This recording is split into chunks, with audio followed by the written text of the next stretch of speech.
जाती थी, परंतु आदरणीय नरेंद्र मोदी जी की नीतियों के कारण आज हर घर के अंदर नल और स्वच्छ जल पहुंचा करके अपनी माताओं बहनों को आज पानी लाने की दूर से आवश्यकता नहीं है। ये कार्य ये हमारे यशस्वी प्रधानमंत्री जी ने इन 10 वर्षों के अंदर किया है। आदरणीय मोदी जी की ही अगुवाई में आज भारतीय जनता पार्टी देश की ही नहीं विश्व की सबसे बड़ी पार्टी भाइयों भारतीय जनता पार्टी बनी है। ये संभव हुआ है। मैं आदरणीय प्रधानमंत्री जी का आज इस पवित्र भूमि पर, आज सोनीपत के इस गोहाना की ऐतिहासिक भूमि पर पधारने पर मैं बहुत बहुत स्वागत और धन्यवाद करता हूं। मुझे यह केवल भारतीय जनता पार्टी में संभव है कि एक छोटा परिवार का बालक और एक गरीब परिवार का बालक आज चाहे मनोहर लाल जी के रूप में है और चाहे मुझे इस प्रदेश के प्रमुख के रूप के में बिठाने का काम आदरणीय एक छोटे से कार्यकर्ता को आदरणीय नरेंद्र मोदी जी ने किया है। मुझे गर्व है कि साल 2014 में हरियाणा की बागडोर संभालने के साथ ही मनोहर लाल जी ने यह संकल्प लिया था कि हरियाणा को नंबर 1 राज्य बनाएंगे। 2014 से पहले हरियाणा में चारों तरफ भ्रष्टाचार का बोलबाला था। हरियाणा पूरे देश में पर्ची और खर्ची और नौकरियों की बोली के लिए बदनाम था। बिना पैसे और सिफारिश कोई नौकरी नहीं मिलती थी, इसलिए बच्चे बहुत पिछड़ रहे थे। मनोहर सरकार की पारदर्शी नीतियों के चलते और हरियाणा के गरीब युवाओं को मेरिट के आधार पर नौकरियां आज मिल रही है। आज गरीब व्यक्ति का, आज युवाओं का भी एक बड़ा विश्वास आज इन 10 वर्षों में आपकी सरकार के प्रति बड़ा है। मुझे खुशी है हरियाणा सरकार द्वारा किए गए सुधारों के चलते आज सरकारी सेवाओं व योजनाओं का लाभ घर बैठे मिल रहा है।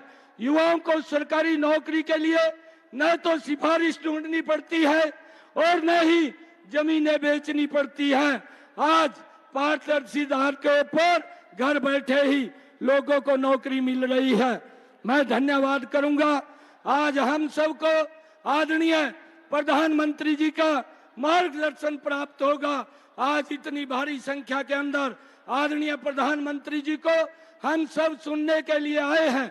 मैं आज पुनः गोहाना की इस ऐतिहासिक भूमि पर पधारने पर मैं आदरणीय प्रधानमंत्री जी का बहुत बहुत स्वागत और धन्यवाद करता हूं और एक विश्वास दिलाता हूं कि हरियाणा ने आज आपके नेतृत्व में जो पिछले 10 वर्षों में आपने गरीब के लिए काम किया है, आपने महिला के लिए काम किया है, आपने किसान के लिए काम किया है, आपने युवाओं के लिए काम किया है।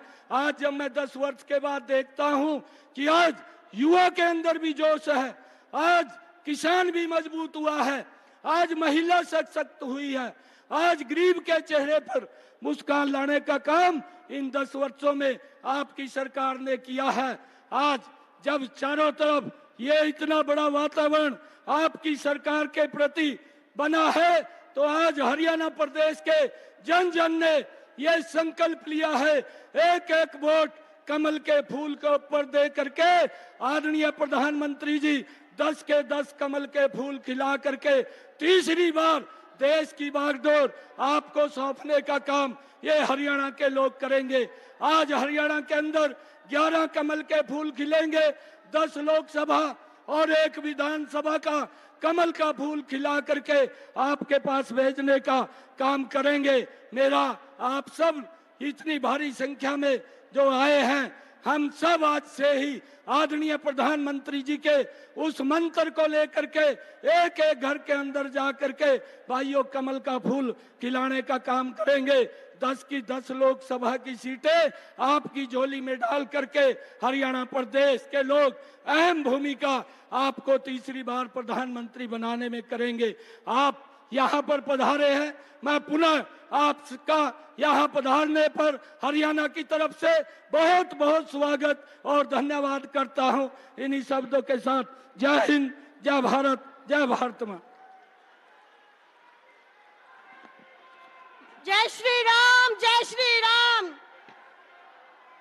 तप, त्याग, तपस्या के प्रतीक मैं विश्व के सबसे शक्तिशाली नेता मां भारती के सच्चे सपूत, माताओं के दुलारे, बहनों के प्यारे, बेटियों के रक्षक, हिंदुस्तान को विश्व में सिरमौर बनाने वाले, भारत को विश्व की नई विकास की ऊंचाइयों देकर जगत गुरु बनाने वाले, जन जन के प्रिय नेता, जिनकी नीतियों का पूरा विश्व कायल है, भारत के यशस्वी एवं लोकप्रिय प्रधानमंत्री माननीय नरेंद्र भाई मोदी जी को बहुत ही सम्मान के साथ समस्त हरियाणा की जनता की राम नाम के साथ न्योता देती हूँ कि आए और अपना संबोधन दे।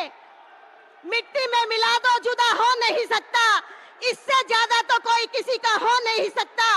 एक बार फिर से मोदी की आवाज में आवाज मिला दो, फिर देखो हिंदुस्तान में क्या हो नहीं सकता। मोदी मोदी मोदी मोदी मोदी, जय श्री राम।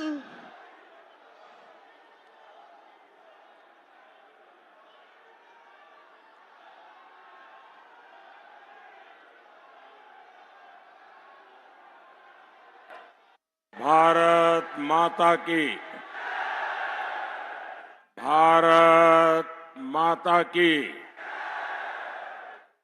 आप सभी को मोदी की राम राम।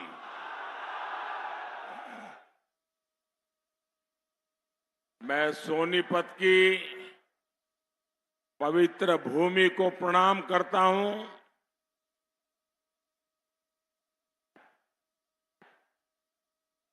हरियाणा की धरती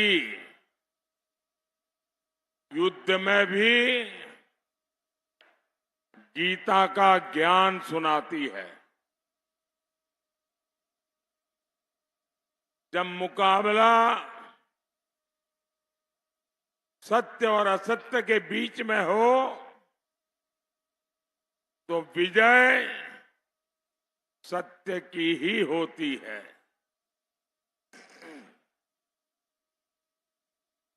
साथियों, 24 के कुरुक्षेत्र में आज एक और देश का विकास है, दूसरी ओर वोट जिहाद है। हरियाणा की जनता जनार्दन, मैं आपसे पूछना चाहता हूं, जब एक तरफ विकास की बात है, दूसरी तरफ वोट जिहाद की बात है, तो कौन जीतेगा?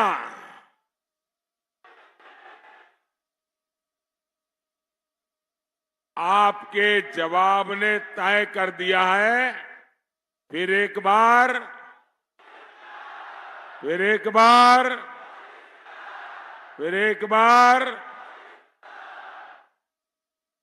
तो 4 जून को ये मुत्तूराम की जलेबी का क्या होगा?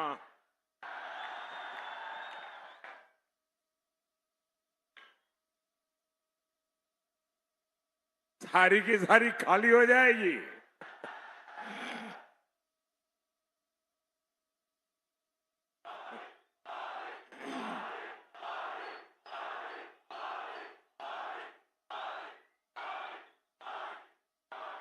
साथियों, कांग्रेस 10 साल से सत्ता से बाहर है और इसलिए पूरी तरह बौखला रही है। इन्हें वो पुराने दिन याद आ रहे हैं जब शाही परिवार रिमोट कंट्रोल से सरकार चलाता था। देश की सारी योजनाएं एक ही परिवार के नाम पर होती थी। एक परिवार के सिवाय कुछ नहीं। योजनाओं के नाम पर देश का पैसा कहां जाता था? ये भ्रष्ट लोगों की तिजोरियों में जाता था। कैसे कैसे घोटाले होते थे।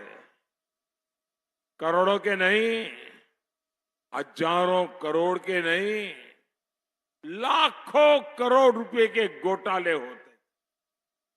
साथियों, नाम बदलने से असलियत नहीं बदलती है। ये इंडी गठबंधन वाले वही भ्रष्टाचारी और घोटालेबाजों की जमात है। इन्हें किसी भी कीमत पर सत्ता चाहिए। और कीमत क्या है? देश की सुरक्षा, देश की स्थिरता, देश का सम्मान। और 5 साल में 5 प्रधानमंत्री, ये इनकी सरकार चलाने का फॉर्मूला है। और कल तो इंडिया अलायंस के एक नेता ने मीडिया वालों को भी बताया कि 5 साल 5 प्रधानमंत्री। अब मुझे बताइए भैया, ये 5 साल 5 प्रधानमंत्री से देश का कुछ भला होगा क्या? ये हर साल नया प्रधानमंत्री आएगा तो क्या करेगा? क्या करेगा? 5 साल में 5 प्रधानमंत्री क्या करेंगे? अरे इनसे जरा पूछिए, ये प्रधानमंत्री का पद क्या हमारे मुतराम की जलेबी है क्या?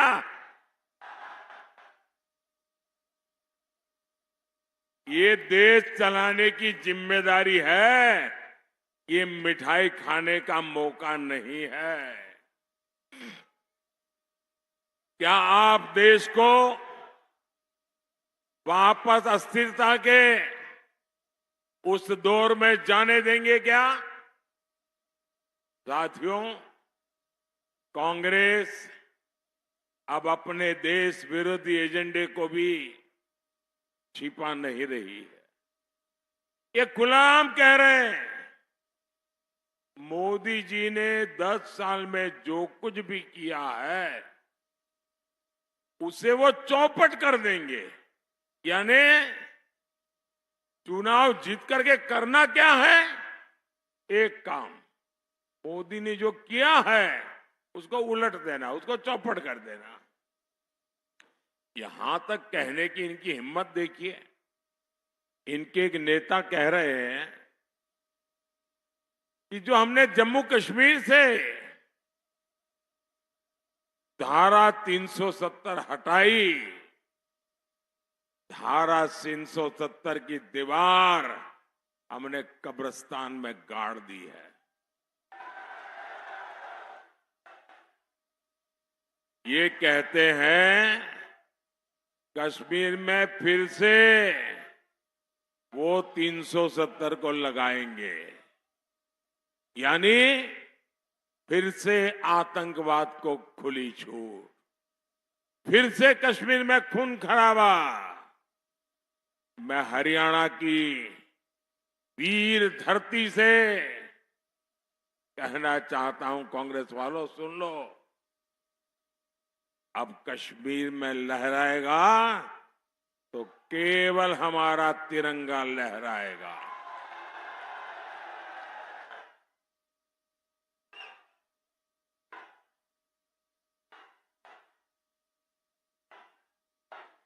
और कांग्रेस वाले लिख लो, ये मोदी है,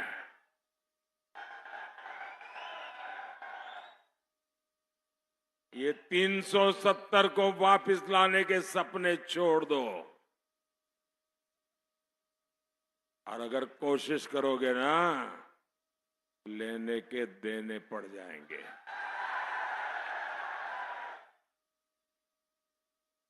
साथियों, आपको याद होगा, कांग्रेस के समय हर रोज सीमा पर, बॉर्डर पर फायरिंग होती थी और मीडिया में हमेशा हेडलाइन चलती थी, सीज फायर तोड़ा, सीज फायर तोड़ा, और गिनती होती थी, इतनी बार तोड़ा, इतनी बार तोड़ा। दुश्मन तो वही है, लेकिन हालात बदल गए कि नहीं बदल गए? बदले कि नहीं बदले? ये किसने किया? ये किसने किया? ये हालत किसने बदले? ये गोलियां किसने बंद कराई? ये मोदी ने नहीं, आपके एक वोट ने किया है। आपके एक वोट ने। ये आपके वोट की ताकत है कि दुश्मन की बम बंदूक को भी ताले लग जाते हैं। ये आपके वोट की ताकत है। मोदी ने बस इतना किया, सीमा पर हमारे जो जवान खड़े हैं ना, हमारे हरियाणा के जो छोरे खड़े हैं ना, मोदी ने उनको खुली छूट दे दी। मोदी ने कह दिया, अब गोलियां गिनने की जरूरत नहीं है। और आप देखते हैं, नतीजा आपके सामने है। लेकिन भाइयों बहनों,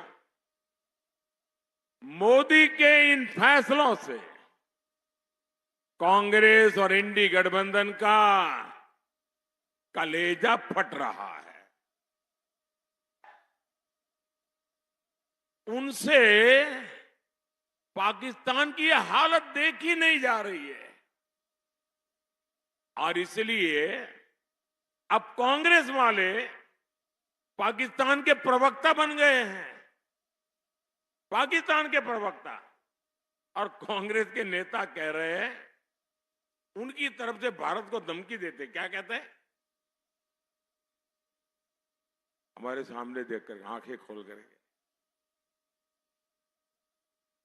चुप रहो, चुप रहो, जरा डरो, डरो, डरो।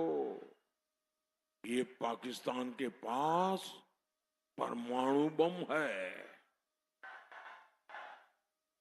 ये कांग्रेस वाले पाकिस्तान के प्रवक्ता बन करके मुझे आंखें दिखा रहे हैं। बताओ भाई,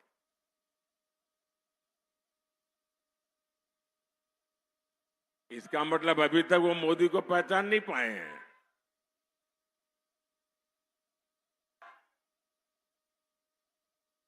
साथियों, आप मुझे बताइए, क्या भारत को पाकिस्तान से डरना चाहिए क्या?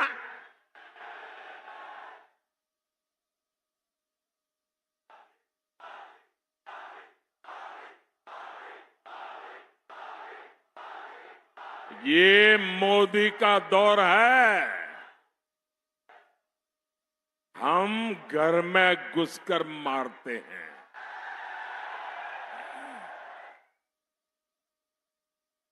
कांग्रेस सारे पैंतरे केवल तुष्टीकरण के लिए चल रही है। इन्होंने जो घोषणा पत्र बनाया है, वो पूरा का पूरा मुस्लिम लीग वाला घोषणा पत्र है।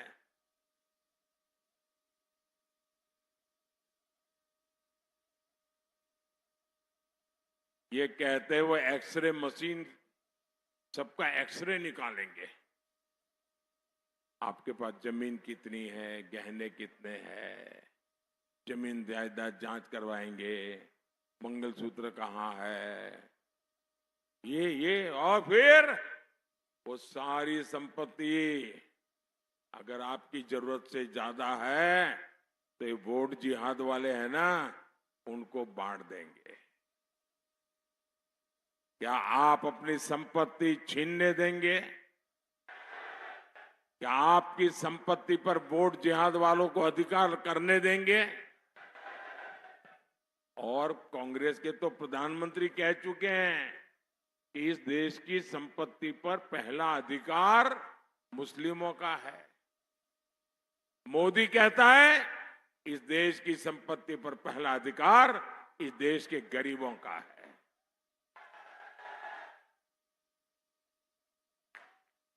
ये लोग आपकी आधी कमाई हड़पने की बात करते हैं।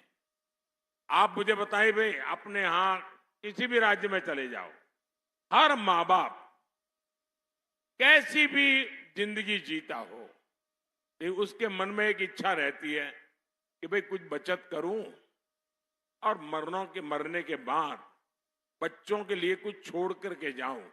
ये हर मां बाप की इच्छा रहती है कि नहीं रहती? अपने संतानों को कुछ दे करके जाने का हर एक का मन में इच्छा रहती है ना। कोई मां बाप बच्चों के लिए कर्ज छोड़ करके नहीं जाना चाहता, कुछ न कुछ दे करके जाना चाहता है। अब ये कांग्रेस वाले लाए हैं कि आपके मरने के बाद आपकी जो संपत्ति है वो आपके संतानों को नहीं जाएगी, उसमें से आधी, उससे भी ज्यादा ये वो सरकार बनी तो ले लेंगे और बचा हुआ आपके बच्चों को मिलेगा। क्या आपको ये विरासत कर मंजूर है क्या? क्या इसे स्वीकार कर सकते हैं क्या? भाइयों बहनों, बाबा साहब आंबेडकर ने दलितों और पिछड़ों का आरक्षण उसको सुरक्षित किया। जब संविधान सभा में चर्चा चल रही थी तो सबने सर्वसम्मति से तय किया कि धर्म के आधार पर आरक्षण नहीं होगा। सहमति से हुआ। अब ये कांग्रेस वाले बाबा साहब आंबेडकर की पीठ में जुरा पोंक करके संविधान के लीरे लीरे उड़ा करके ये एससी, एसटी, ओबीसी का जो आरक्षण है वो मुसलमानों को देना चाहते हैं। और ये काम उन्होंने कर्नाटका में शुरू कर दिया। कर्नाटका में क्या किया उन्होंने? उनकी सरकार बनने के बाद वहां जितने भी मुसलमान हैं, जितने भी मुसलमान, कितना धनी हो, अमीर हो, पैसे वाला हो, ऊंचा हो, कोई भी हो, सबको रातों रात उन्होंने ओबीसी घोषित कर दिया। एक कागज पे थप्पा मार के कह दिया सब ओबीसी है। तो परिणाम ये आया कि ओबीसी को जो आरक्षण मिला हुआ था उसमें से डाका डाल दिया, एक बहुत बड़ा हिस्सा लूट लिया और जो ओरिजिनल ओबीसी हैं वो हाथ घिसते रह गए।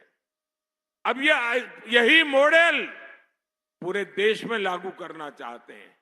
क्या आपको ये मंजूर है क्या? ये होने देंगे क्या? ऐसे लोगों को सरकार में आने देंगे क्या? क्या ऐसे इंडी गठबंधन वालों को हरियाणा में एक भी सीट मिलनी चाहिए क्या? साथियों, इंडी गठबंधन वालों को आपकी भावनाओं की कोई परवाह नहीं है। अब आप देखिए, अयोध्या में 500 साल के इंतजार के बाद प्रभु राम का मंदिर बनाने की प्रतीक्षा पूरी हुई।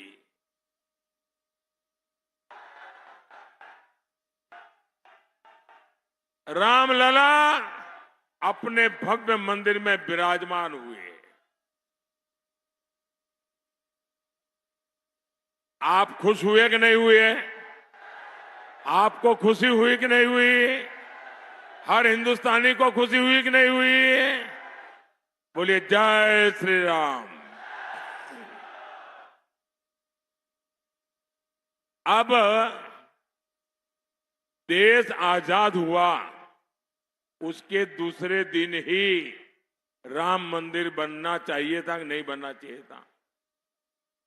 इन्होंने लटकाए रखा, अदालतों में ले गए, अदालतों में भी अड़ंगे डाले। कांग्रेस ने अपने वोट जिहाद वालों को खुश करने के लिए जितनी रुकावटें कर सकते हैं की। उसके बावजूद भी ये राम मंदिर के जो ट्रस्टी हैं वो उदारता पूर्वक उनको निमंत्रण देने गए, उनको न्योता दिया कि प्राण प्रतिष्ठा के कार्यक्रम में आइए। इनकी प्रभु राम के प्रति इतनी नफरत, उन्होंने निमंत्रण को ठुकरा दिया। जिन्होंने रामलला का निमंत्रण ठुकरा दिया, क्या उन्हें आप कोई स्वीकार कर सकते हैं क्या? दूसरी तरफ दूसरा उदाहरण, इकबाल अंसारी नाम के व्यक्ति जो जीवन भर राम मंदिर के खिलाफ अदालत में केस लड़ते थे, उनके पिताजी भी लड़ते थे और बाबरी मस्जिद के लिए लड़ते थे, लेकिन जब अदालत का निर्णय आ गया तो उन्होंने कहा अब मेरी लड़ाई पूरी हो गई। और राम मंदिर वाले जब उनको निमंत्रण देने गए तो इकबाल अंसारी जीवन भर हिंदुओं के खिलाफ अदालत में लड़े थे, लेकिन जब राम मंदिर का निमंत्रण मिला तो खुद आकर के वहां बैठे और पूरे कार्यक्रम में हिस्सा लिया। अब एक तरफ है इकबाल अंसारी, दूसरी तरफ है कांग्रेस जो रामलला का निमंत्रण ठुकरा देती है। भाइयों, क्या ऐसी कांग्रेस को कोई स्वीकार करेगा क्या? हरियाणा स्वीकार करेगा क्या? साथियों, इंडी गठबंधन के नेता खुलेआम ऐसी बातें करते हैं। वो कहते हैं राम मंदिर तो बेकार है, और कांग्रेस के एक नेता जो अभी वहां से निकल करके बाहर निकले, उन्होंने कहा कि वहां तो जब अदालत का निर्णय आया तो चर्चा थी कि ये अदालत के निर्णय को कैसे उलट किया जाए और रामलला को वापस टेंट में कैसे भेजा जाए, उसकी योजना चल रही थी। मैं आपसे पूछना चाहता हूं कि आप कांग्रेस और इंडी वालों की जहरीली राजनीति को कामयाब होने देंगे क्या? इन्हें जवाब मिलेगा कि नहीं मिलेगा? साथियों, सरकार जब ईमानदार होती है तो उसका सबसे बड़ा लाभ हमारे नौजवानों को होता है। हमारे हरियाणा के युवाओं के पास पहले भी भरपूर क्षमता थी, लेकिन आज वही युवा खेलों में अपना झंडा गाड़ रहा है। मोदी ने 2014 में सरकार में आने के बाद खेलों का बजट 3 गुना बढ़ा दिया है और मोदी कहता है खूब खेलो, खूब मेडल ले आओ। देश में एक से बढ़कर एक ट्रेनिंग सेंटर बनाने हो, अपने खिलाड़ियों को विदेश में ट्रेनिंग दिलवानी हो, मोदी सरकार खिलाड़ियों को सुविधा देने के लिए एक पैसे का मुंह नहीं देखती है। आज हजारों खिलाड़ियों को टॉप जैसी योजना का लाभ मिल रहा है। इसके तहत हर खिलाड़ी को भारत सरकार हर महीने 50,000 रुपए से ज्यादा दे रही है। ऐसे ही प्रयासों का नतीजा है ओलंपिक्स में भारत ने अब तक सबसे ज्यादा मेडल जीते हैं। एशियन खेलों में तिरंगे की धाक बढ़ी है। यूनिवर्सिटी गेम में हमने रिकॉर्ड बनाया है। साथियों, भारत अभी से 2036 ओलंपिक भारत में लाने के लिए योजना करके काम कर रहा है। आप देखिएगा कुछ ही साल में भारत में पहला ओलंपिक भी हम होता हुआ देखेंगे दोस्तों, और उसमें तिरंगे की धूम होगी।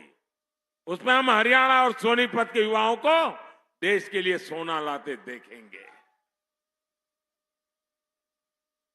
साथियों, आप लोग मुझे जानते हैं, मैंने सालों तक हरियाणा की रोटी खाई है।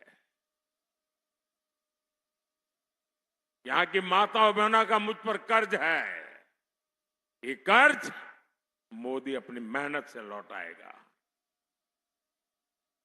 और इसलिए हरियाणा का विकास ये मोदी का सपना नहीं, मोदी का संकल्प है।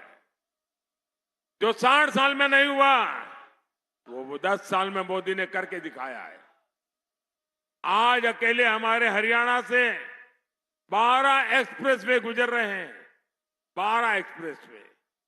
इनमें से 4 एक्सप्रेसवे सोनीपत के पास से गुजर रहे हैं।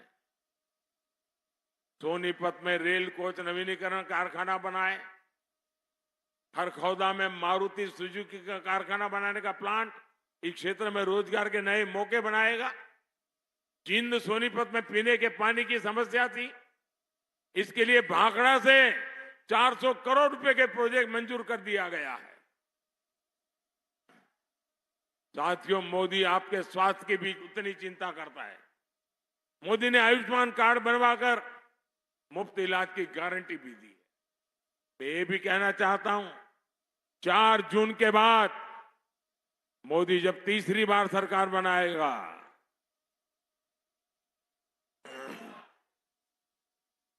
तो आपके परिवार में 70 साल से ऊपर के जो भी लोग हैं, 70 साल के ऊपर के आपके माता पिता, दादा दादी, नाना नानी, चाचा चाची जो भी है, अब इनके बीमारी में इलाज का जिम्मा आपका नहीं, ये आपका बेटा मोदी करेगा।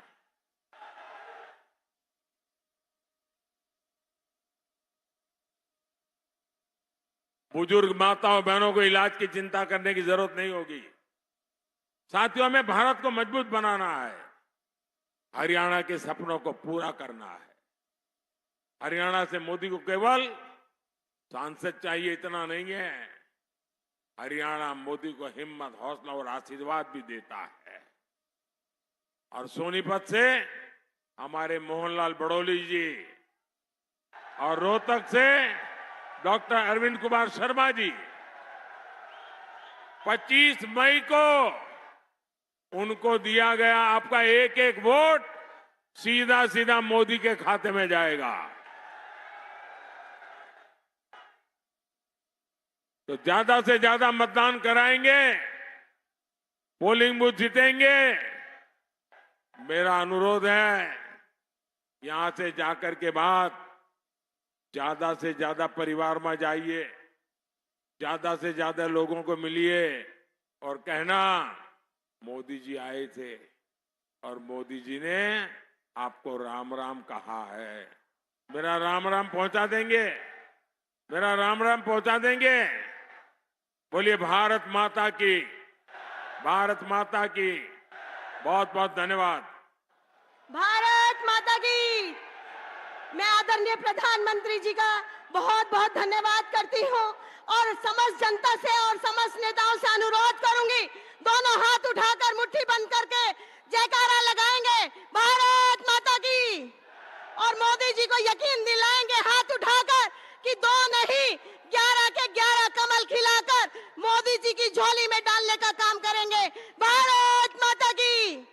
फिर एक बार मोदी सरकार, समस्त जनता का और सभी नेताओं का मैं हाथ